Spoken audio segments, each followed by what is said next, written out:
Hi everyone, Purple Celery here. Welcome back to my channel. Happy Australia Day long weekend for any of my fellow Aussies who might be watching this.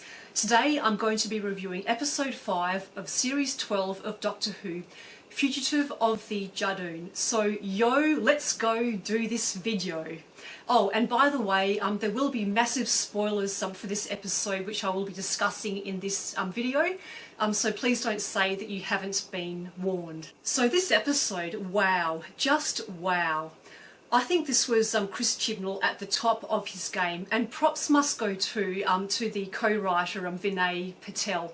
It was full of twists and turns that I personally never saw coming. There were so many things that I loved about this episode, so I'll try and marshal my thoughts into some semblance of order. So starting at the beginning, this episode opens with the image of a watch. And this is good, I thought, because a big theme of this episode was time. We also see one of the main guest characters, Ruth, going about her day and getting ready. It's her birthday, which is like another, I guess, some reference to time. I liked how the writers instantly made Ruth a very likeable and sympathetic character. For example, we see her saying in the mirror, "Okay, Monday, do your worst." We see her greeting people and patting dogs. So instantly we like her a lot. On reflection, this is probably like a bit of a clue as to her real identity. I also liked how this was set in Gloucester. That's Gloucester City in the UK, not Gloucester, the small town in New South Wales, which I once spent a weekend in. It was very pleasant. Gloucester, New South Wales, that is. Haven't been to Gloucester in the UK. But I would like to go there one day because it has a lovely looking cathedral. And then the Judoon show up on Earth, and it becomes apparent that they're there to recapture a fugitive who is hiding out in Gloucester. Now, some of you may recall that the Judoon were these like big rhino-looking intergalactic police from the Russell T Davies era. I liked how they featured in this episode. It was a nice continuity nod to the RTD era. I think there was also like a little bit of social commentary on police brutality and the bad things that can happen if the authorities overstep their moral and legal boundaries.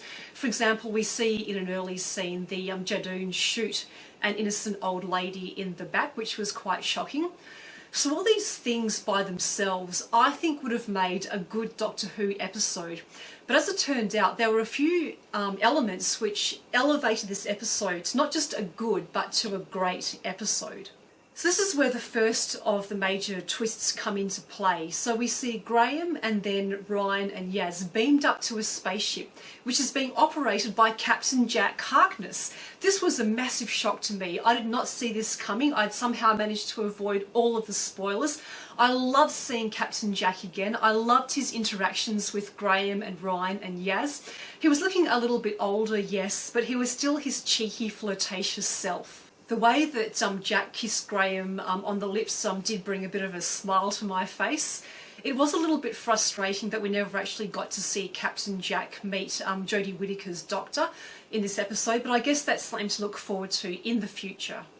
And then, of course, there was Captain Jack's cryptic warning about beware the lone Cyberman. I wonder what that means. We do know that there will be a Cyberman in later episodes, so yeah, I am looking forward to that. The other big twist, of course, comes when Ruth takes the Doctor to her childhood home, which turns out to be a lighthouse. I was getting some major round the twist vibes from that. Any kid who grew up in Australia during the 80s or the 90s will hopefully get that reference. My mind was officially blown when the Doctor was digging up the grave and it turned out to be the TARDIS. And then my mind was blown all over again when it turned out that when Ruth regained her memories, she claimed to be the Doctor.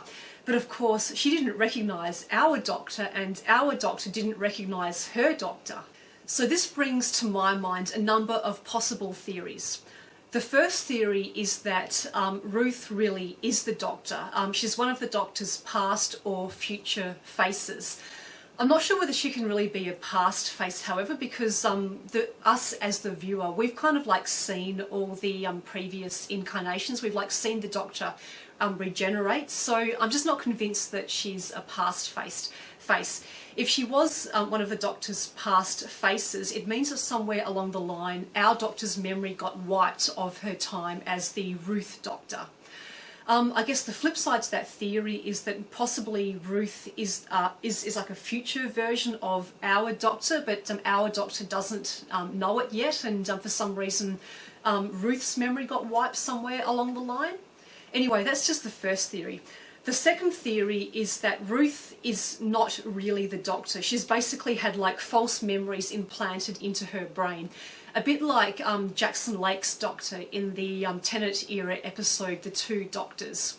Or conversely, maybe our Doctor, or what we thought was our Doctor, isn't really the Doctor, and she's the one who's had the false memories implanted in her brain. Because remember, the Master in the Spyfall two-parters told her everything that you think you know is a lie. So that would be like a bit of an interesting twist if that was the case. But the third theory, and this is my personal pet theory, is that there are two alternate timelines. So somewhere along the line, time split into two separate branches. There was one branch as we know it, where Jodie Whittaker's Doctor is the Doctor, and the alternate branch where Ruth Clayton is the Doctor. And we see this alternate Doctor is like a bit, I guess, a bit darker. She carries a gun. Her TARDIS is a bit colder and starker than our Doctor's TARDIS is. And clearly in the alternate timeline, Gallifrey was never destroyed. So I felt that this episode raises like a lot of interesting mysteries and interesting questions. What was Captain Jack doing? Why were these nanogenes attacking him? What's going on with the Cybermen? What does the lone Cyberman want, and why is it so bad to give it what it wants? Who is Ruth? And finally, who hired the Judoon to capture the Doctor? Because remember, the Time Lady, I can't think of her name at the moment, she was just the intermediary. She wasn't actually the customer herself. I just quickly want to talk about the Doctor as well. Why I wouldn't say that she's cracking up exactly. It's clear that she is quite disturbed by the loss of Gallifrey. And the fact that she revealed that she goes and visits Gallifrey, she basically, I don't know, goes and looks at her dead planet from time to time, is actually quite disturbing and traumatic when you think about it. I also liked how the Doctor sort of told Ryan that he didn't really understand, what was going on, and like Yaz instantly stood up for Ryan. I think that must have been like a bit of a gutsy move on Yaz's part, given how much she admires and respects the Doctor. I also liked how the fam pulled together at the end and they told the Doctor, hey, we're standing with you. You aren't in this by yourself, so to speak. I felt like this episode had everything that a great Doctor Who episode should have. It didn't feel rushed, it had like a great storyline, there was something for everyone to do, it raised a couple of ongoing mysteries. So it is with immense pleasure that I give this episode, for the first time in the Chris Chibnall era, a solid 10 out of 10. Well done Chibnall, well done everybody, I loved this. But these are just my thoughts and opinions. What do you guys think? Did you think that it was stupid? Did you hate it? Did you think that it was okay but not fantastic? Please leave your thoughts in the comments section below. Give this video a like. Please subscribe to my channel if you haven't done so already. And I'll see you guys next week. This is Purple Celery, over and out. Thank you so much for watching.